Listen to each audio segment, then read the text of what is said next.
Hey everyone, welcome back to She Birth Podcast. I'm your host, Brooke Wright, and today's guest is Digney. Hi, Digney. Hi, Brooke. How are you today? Great. Thank you so much for being a guest today.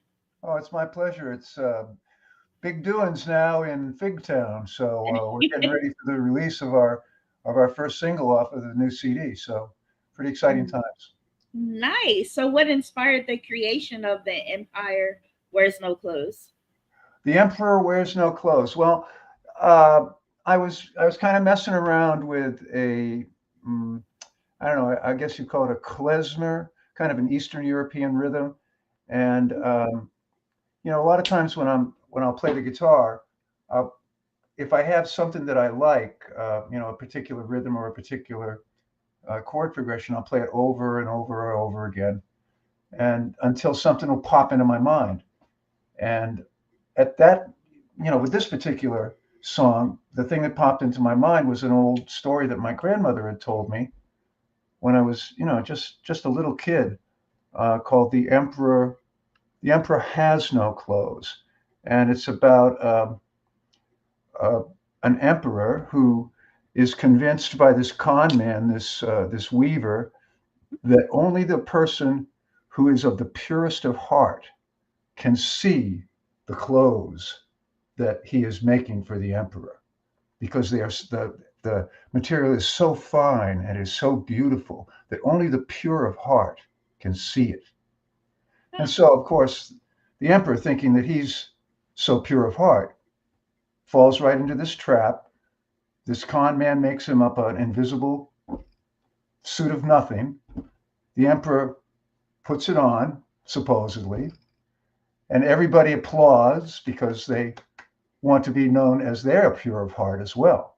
Because if you don't see the emperor's clothes, you must have a black heart, right? You're bad. Something's wrong with you, man.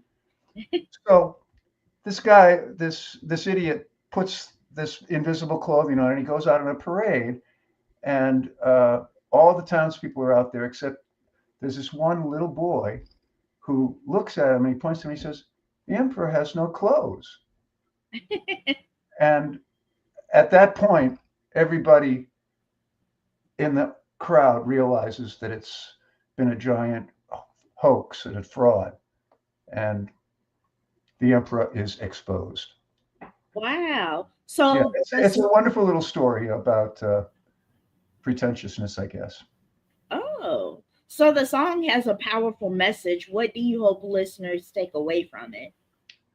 Well, I'm not trying to poke anybody in the eye or anything, but I just want to see if there's something that, maybe people could take a second look at. Not everything is as it seems, especially in this world that we're living in, where everything is kind of topsy turvy right now. So I think it's a good message for people right now, and if I can be that little kid in the crowd, more power to me. Yeah, definitely. So, can you walk us through the songwriting process for the single? For this particular song, Yes. well, yeah, I mean, once I had the idea of The Emperor Wears No Clothes, it was kind of, the song really came together pretty easily after that. The lyrics were, I just had to kind of watch what was going on. Uh, the first verse, she wakes up in the morning, picks up a cup of Joe, talks about the latest, and then pretends she doesn't know.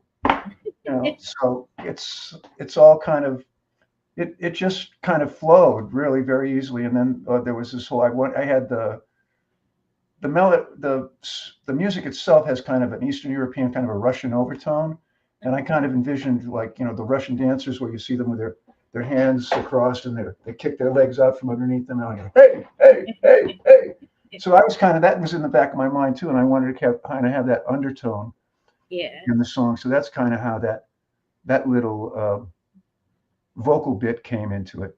But I think it really kind of adds a lot to it. And it was yeah, it was easy. That one was easy to write. I really got the, and that happens with a lot of songs that once you get the initial idea, either the title of the song, or sometimes it'll be the first line of the song. Mhm. That's really, the kind of the song. You have to kind of wait for the song to tell you what it's about in a lot of ways. And it's, I've heard other songwriters talk about how, they're not really writing the songs. They're just the channel for the song. Yeah. And I kind of feel that that's pretty that's pretty true. I think that's pretty on point.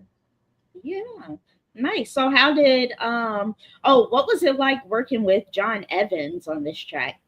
Oh, I've been working with John. Well, actually, on this track, this was the first track that we did Oh, over at his studio here in Orleans. So, and I've worked with him a lot since then. The whole uh, CD was put together over there, and that's why it's called the Brick Hill Sessions. But John is terrific. I mean, he's an incredibly quick engineer. So it's really a joy working with him, and he's plus is a very talented musician, and I used him on a lot of the tracks as well as a musician. So I got John was really a wonderful addition to the project, and I really lucked out by being able to go along with him. He's a wonderful engineer and it's an incredibly talented musician. So I lucked yeah. out. Yeah, I've been very lucky as far as the musicians I've worked with. On my previous CDs, I was lucky enough to team up with Dave Maddox on the drums. And Oh, I don't know if you're familiar with his name, but he's one of the top drummers in the world. I met him up at one of the folk festivals in Bangor. And he was performed with Jethro Tull. He was one kind of a regular drummer.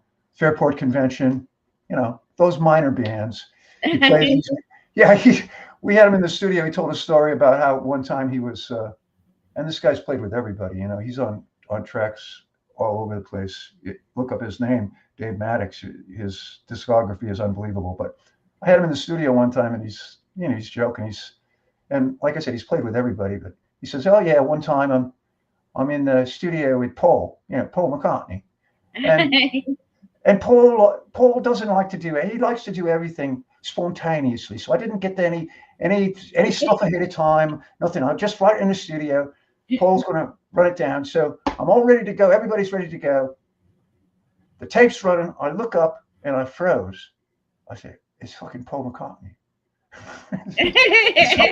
So, you know, even the That's guys that have done everything get starstruck every once in a while. So it's that's funny. yeah, it was, and he's another wonderful guy to work with, incredibly talented, a rock solid drummer, and just I was very fortunate to be able to hook up with him and to be able to enlist his talents. Yeah, definitely. So, is this one of the first tracks you wrote for the Black and Blue album? This is the first track that I recorded over at the Brick Hill studio, yeah, with John. And is it the first track that I wrote on the compilation? I think that's one other track that I wrote prior to that, but this was the first one that I brought into the studio, and then over here with John, and then the other tracks, the other 9 tracks that are on the CD, were produced over there as well. But this is not the first one of those songs that I wrote. I think there's a couple of other songs that preceded this one that I wrote. So the songwriting process is I'm not writing like 5 songs a day. I mean, I wish that I could, but that's not the way it works for me. So, and it takes a lot of time to develop the songs and you know to work them out in the band and to see if audiences are going to actually respond to them. That's And funny. then there's a whole other level of uh, you know quality control that has to go into the studio process. So Yeah, not all the songs that you bring into the studio make it all the way through. yeah, that's You know, true. That's so true. I have to go in with maybe to come out with 10 songs. You probably need to go in with at least 12 or 15 songs Mhm. and then have them fight it out. So how does this album differ from your past work? Well, this is a little more, I think, rocked out than some of the previous stuff. Was much more, I think, Americana, more a little more country and roots oriented. Mhm. This has got a little more electric guitar and a little more grit to it than I think that the other stuff. Not to put the other stuff down or anything, because I thought that those were really good products and they told a good story. But Mhm. this one's a little bit different. It kind of goes back to my more rocky roots, my Cambridge and Boston days. So a Ah. little less Cape Cod, a little more Cambridge. So why the title Black and Blue? Well, that's kind of the way I feel right now. It's uh, the chorus is, I know that I'm not through. I might be black and blue, but me, I'm just like you, and you like me. So it's kind of we all go through the fight, Yeah, and we're in the fight now. So doesn't mean you have to stop fighting just because you're black and blue. that's true.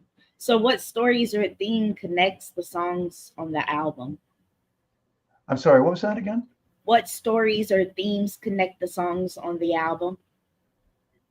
Well, this is not really necessarily a concept album like some of my other ones, like the Trouble on the Levee CD and the Talk of the Town CDs that I put out. Those actually had a story that went through all the songs, and the songs told fit into the story. Mhm. And this one's not really that. This is a collection of songs that I've made over the years in this one particular studio with Jon, and they kind of reflect, in a lot of ways, the time period that they've been recorded. Um, songs like "The Emperor Wears No Clothes." There's another one in there called "The News," which is really kind of right out of the headlines, and another one called "An Ordinary Day," and all those are really reflections of the times and that we're living through. And so I think that's really more, or this isn't really trying to tell a cohesive story. This is just holding up a mirror kind of at the times that we're living through. And not all the songs are depressing or Yeah. there's, there's a lot of hope and joy out there too, and especially now with some of these. I mean, I'm kind of an activist in my own way, at least I hope to be, and I've seen some of the demonstrations that I've been to. It's really starting to create a whole new type of solidarity with people, and so I'm very hopeful about that, and the fact that people are coming together now and kind of looking behind the curtain, so to speak. So, Okay. So how hands-on were you in this production process? oh, I think you just froze out there. I'm sorry, I didn't get that question. Oh, how hands-on were you in the production process? Well, it's all pretty hands-on. I mean, I leave a lot of things up to Jon as far as let him do what he wants to do as far as engineering and massaging the tracks and doing the mixing and all that. But as far as the performances, I'm the one who recruits the talent, arrangements, and who kind of decides on what performances are going to be used in the final Like piecing says together of things. So yeah, I mean it's I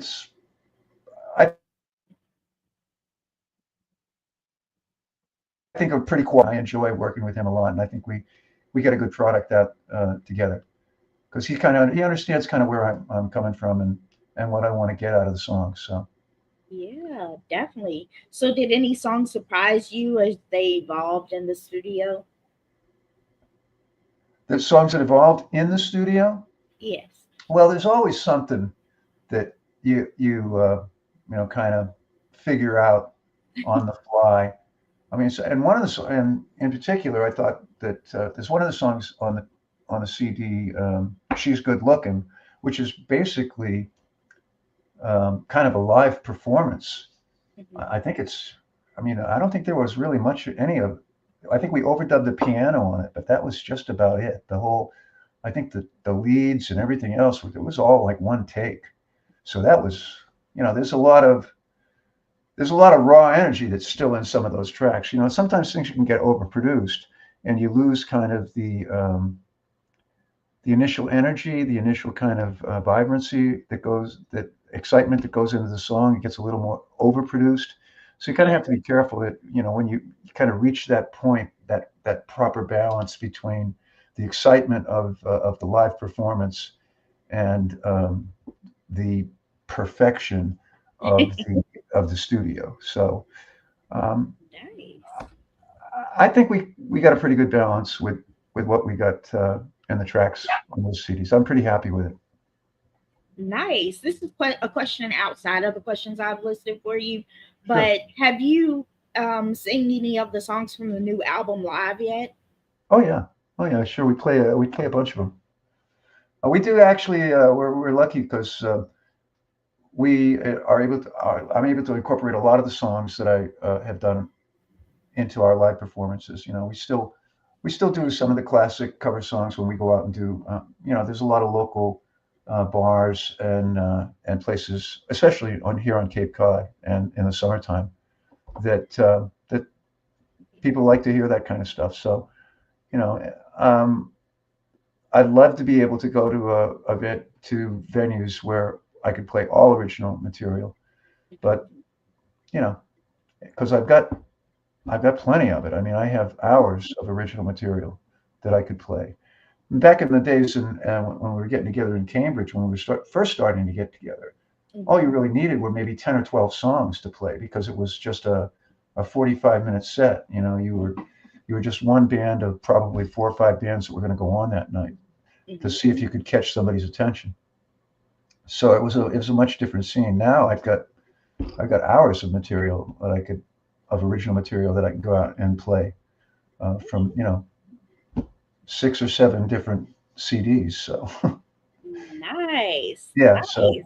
it's yeah, that's what happens when you get old. You know, if you don't give up, you keep writing stuff. You know. That's true. That's true. So, are there any collaborations on this record? No, I don't really. I'm more of a solo writer. I don't really collaborate. I haven't had a lot of collaborations. Maybe one or two, but nothing that I've recorded or nothing that's ended up on any of my CDs. And everything. So Oh, okay. So, which track? I work better that way. Some people do. Some people Yeah. do. So, which track are you most excited for fans to hear and why? Well, I like the way that the Emperor Wears No Clothes has been being rolled out. It seems to be getting a lot of attention, and it's been getting some great reviews. So I think that this may be. I mean, I'm pretty excited about it. It might be the right time for this to actually be on the air. Timing is everything. So Nice. um, I don't know. It seems like it's the right time for this one. So that's pretty exciting. And the next track that we're thinking of putting out, American Rose, is also I think is going to be a really good track. It's it's very different than the Emperor Wears No Clothes. I mean, in this particular CD, there's a lot of different styles that I've been influenced over my life by a lot of different styles. So there's blues songs in here. There's some kind of reggae stuff in here. There's Ooh. even a kind of cowboy song that I get to do a yodel solo on. Okay, okay. You talked me into it. We gotta listen to it. Hold on. We gotta listen to it. Hold Well, on. that song actually is kind of special because I've been working for for a few years down here with a guitar student. I have a guitar student, and he goes by the moniker the Autistic Cowboy of Cape Cod. And so this song was one of the ones. He's kind of a horse whisperer, and he's really quite remarkable young man. He was nonverbal until he was 4, Oh. and his father noticed he had one of those little kind of barnyard games where you can make the sound of the animals, right? And his father noticed that he was responding to the horse sound, so he started to show him things of horses, and then eventually he brought him down to be with horses, and that experience opened him up completely. And he's graduated from college. He drives his car. He's very high functional. He's an artist. He sells his paintings. He's been writing songs. I brought him into the studio to record some of his songs, and so he's really like I said, quite a remarkable young man, and a great story behind him. And so, anyways, he came into the lesson one day, and he just from a horse lesson, I guess and he said, Dig, hey, I've been working on this song. I have this rhythm I've been playing, and I really like this rhythm. And I was down at the corral today, and there there wasn't one horse that could buck me off. I said, really, John? There ain't no horse that can buck you off, huh? And That's funny. It just got the gears going. So there's a song on the last song on the CD is called "Ain't No Horse," and that was inspired by John, the Autistic Cowboy of Cape Cod, and I'm very proud to have been able to do a yodel solo in that. So check it out. Nice. Yeah, I'm definitely going to check that out. That's wow. Yeah, wear That's your a very spurs unique when you're story. listening to that song. Have your spurs on. So, who were your big influences when you first started out as a musician? Well, when I started playing, it was really more of the English Invasion. I loved, Cream was probably one of the first bands that I really got excited about. But then I started to listen to the things that those guys were listening to. And so I started to get into Muddy Waters and Howlin' Wolf and all these great blues artists, man. And I just fell in love with the blues, and because I was playing the harmonica too, and it was, back then the harmonica, you get a harmonica for I think $3.50. Now they're like $50. It's great. It's nuts. Yeah, but back then you could get a harmonica for next to nothing. So I I got myself a harmonica. I started to learn how to play, and Howlin' Wolf taught me how to sing the blues, man. Between Muddy Yeah. Waters and Howlin' Wolf, I got a good education. Nice. Yeah. Nice. So, how do you balance storytelling and social commentary in your music? Well, I guess one song at a time, you'd have to say. I don't. I guess one can be the. I guess one song could probably be this both things at the same time. But I think that with my songs, they're more storytelling. Uh, Although in this more recent in Black and Blue, I think it's more social commentary. I think this is probably my most socially commentaried CD so far. The other ones really did they were storybook CDs. This one Oh, is really This is more of a reflection. This is a mirror CD. oh, okay. I like that. So, what's something people might not know about your musical roots? About my group. Your musical roots. Oh, my roots. Yeah. I started my musical roots are in the choir. I'm a Oh, choir boy. really? Yep. Started out Wow. as a soprano. Oh, wow. Yeah, I think I Yeah. was probably 8 years old when I started singing in the choir. And I sang until I was about 14, I think. So I went from soprano to tenor. What? Oh, wow, the deep voice. Which actually it was a fabulous education because being a soprano, Mhm. I learned the melodies, and being an alto, I learned how to harmonize. And being in the choir, I got to experience being in front of people and Yeah. performing in front of people. And so I would recommend to any mother or father out there, if you want to invest your child with musical talent or with a musical ability, send them to choir. Yeah. Yeah. Choir is awesome. My mom did that to me. I was nervous to sing in front of people, and I'm like, okay, it's not as bad as Yeah, I but if thought. everybody else is singing the doxology, you can hang in there, right? Yeah, yeah. So you didn't have like parents or guardians that had music talent? No, You didn't. no. My the closest thing I had to talent in my family was my grandmother, who had a career as an actress in the early days of down in the theater in New York, and Oh, she was probably my biggest influence when I was a kid because after she came back and got married and became a regular person, okay. she had a job at Symphony Hall working at the ticket booth down there. So she knew all of the musicians, and they all knew her.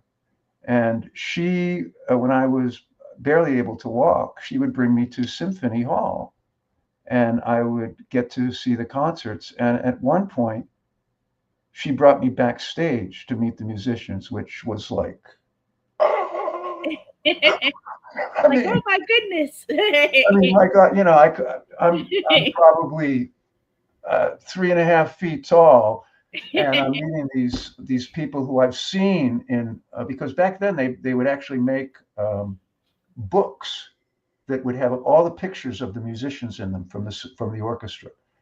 Literally, hardcover books, and these would be handed out as publicity. And my grandmother had one of them, and all of the musicians. So I knew a lot of these musicians or who they were, and especially she had always pointed out to me the bassoon player because the bassoon player in the orchestra had done something funny. He'd said this. He'd written his name, and then he'd written the lowest note that the bassoon plays, and she'd always point it out to me. This is the lowest note the orchestra plays. And then, of course, when I went backstage to meet the orchestra, who do I get to meet? The bassoon player. Wow! He was like, he was like a hero, my hero. He was like a superstar. So, That's funny. That's funny. little kids, they love it, and we're So, all really little kids at heart, aren't we? I yeah, mean, you yeah. know, because I can think back on that right now, and I can still get the same thrill, which is great. Thank you, Grandma. So, what do you think the emperor symbolizes in modern life? The what symbolizes in modern life? Emperor, Oh, the emperor. yeah. Jesus. I love this. I love the story that you told me. Oh my God. Yeah. Well, the emperor. I mean, there are no more emperors. And the emperor really kind of symbolizes well, as far as I can see, somebody who's full of false pride and and imagines themselves to be better than they are, or more important than they are, or Okay. more self-righteous than anyone else. Yeah, I Yeah. like that. I Yeah. like that. I've met a few people like that. Yeah, I like that. I Yeah. like Well, that. just call him the Big E. I was looking for the song on your YouTube channel and on your website, but I couldn't find it on there, so I can play it on here. But Oh, I well, couldn't it's find only it. being released to the public. Geez, I would have been happy. I'm sorry that Michael should have sent one over. Oh no, it's I would have been okay. happy to send an MP3 over to you, but it's You only being probably did. released tomorrow. So Uh, tomorrow is the big release date when it okay. becomes available over to everybody for general release. So And also we've got it for radio stations. We're distributing it through just starting this next week is going to be the first reporting week, I guess. So we're looking forward to it. It's already starting to make some impact on the charts. I think some of the mainstream independent charts. It's already in the top 20s, and it's broken. I think it's up to 150 in the European charts already. It's already broken into the top 200 there. So, nice. Yeah, and that's even before it's been released. So that's I'm happy about it. I think I'm very optimistic at this point to see if we might be able to get some real impact out of it. Yeah, definitely. He probably did send me the press release because he sent me like a list of all his clients and all the press release. I probably just looked over it by mistake. Oh well, you've got my email address. So if you ever need anything, if you want any of that kind of stuff, if you want hard copies, just let me know, and I'll be happy to send you out anything you need. Oh, okay, thank you. Yeah, so we're friends now, right? Yeah. So what's your favorite memory from a live performance? Oh well, geez. I really opening up for Dr. Jon was really fun. Dr. Jon is one of my he's also one of my kind of heroes that he was so cool, man. I remember some very influential albums that he released back in the day that I really liked. So, and what was his name? Dr. Jon. You never heard of Dr. Jon from New Orleans, girl? Oh my goodness gracious! I'm gonna have to look it up. No, you got to check out Dr. Jon, man. No, that was great. Yeah, and the other one is I opened up for the Ramones back in the day. You did? I did. I opened up for the Ramones. No, I know who they are. Wow. Wow, that's nice. Yeah, that was fun. Nice. That was fun. Man. Yeah, that's those guys were they were something else. So do you have any upcoming shows fans should know about? Well, just down on the Cape, nothing that's nothing super duper like big stadiums or anything like that. But if you can go to my website at www.digney.com, and you can see the shows up there. We do a lot of stuff on the Cape. I've got some outdoor shows this year as well, festival kind of stuff. So check out the website and come on out and see us. Okay. If you come out to see us, you can actually buy the CD from me before it comes out. If it's not officially coming out until the end of August, but if you come to the shows, of course, Dig. So yeah. So how do you So how do you connect with your audience both online and off stage? Well, of course, I got my my website and my Facebook and a little YouTube, and I'm trying to raise my digital footprint. I'm kind of a Luddite, so I'm still kind of getting up to speed. I'm doing more and more videos now. So it's because everybody's doing videos. So I'm trying to do more, and I'm going to do it. I've got a series now that I'm starting to work on called Adventures in Digneyland. So so I've just got only one episode up right now, but I've got a couple of other episodes that I'm going to be working on, and then I've got new videos that are going to be coming out for the CD as well. So. And then I'm going to be working with Jon, the autistic cowboy of Cape Cod, and doing some videos for the tracks that I've recorded with him as well. So, yeah, I'm keeping myself busy. That's a lot to look forward to. Yeah. Yeah. Fun times. Fun times in Digneyland. So, what's your dream venue to perform at? Wow, geez. That's a good one. Gillette Stadium would be pretty fun. The Hash Shell, I actually did perform up there once for a thing that they did for Ripley's Believe It or Not. But that would be fun. That show would be fun. I'd like to do that. Or Boston Garden. That would be fun too. Yeah. Yeah. Oh, Yeah, yeah. anything in my hometown, any kind of big stuff like the Wang Center or any of that kind of stuff in my hometown would be super fun. Yeah. Mama would be proud. Yeah. So this is a question outside of the questions. It just popped in my head. So are you going to have your CD on a vinyl? I mean, not CD on a vinyl, but your album on a vinyl, like because I love I records. hadn't planned on doing anything on vinyl, but if people ask me for it, if there's a demand for it, yeah, why not? I think that I like vinyl, and I remember back in the old days when I used to, nothing. There weren't any CDs, and I went into the mastering labs down in New York at Masterdisc, and it was great. You could look at the grooves being cut in the master, and when the bass was big, the grooves would get fatter, and it was just it was fascinating to watch it. And see it actually cutting the grooves in the record as the song was being played. Nice. Yeah, I've always wanted to see how they was made. It's a really fascinating process.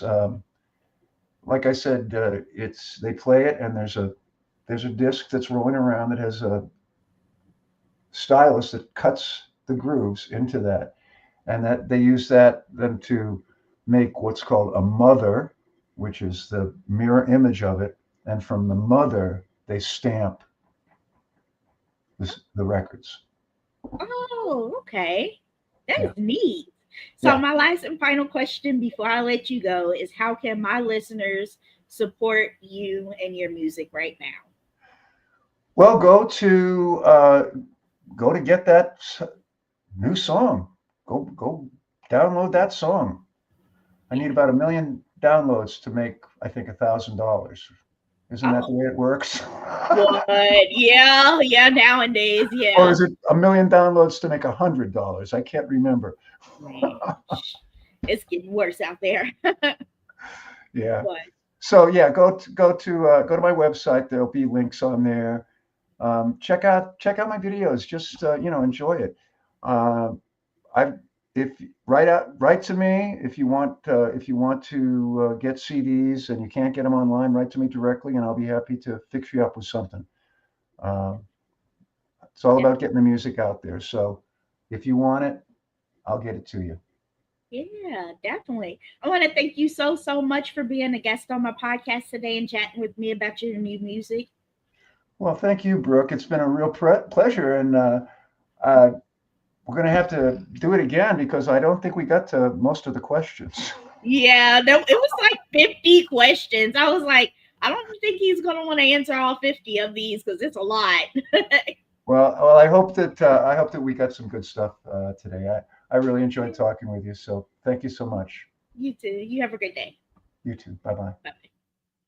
Hey everyone, I want to thank you all so much for watching my interview with Digney. Definitely check out his music. It releases tomorrow, so check it out. Thank you all so much. Have a great day. See you next time for the next interview.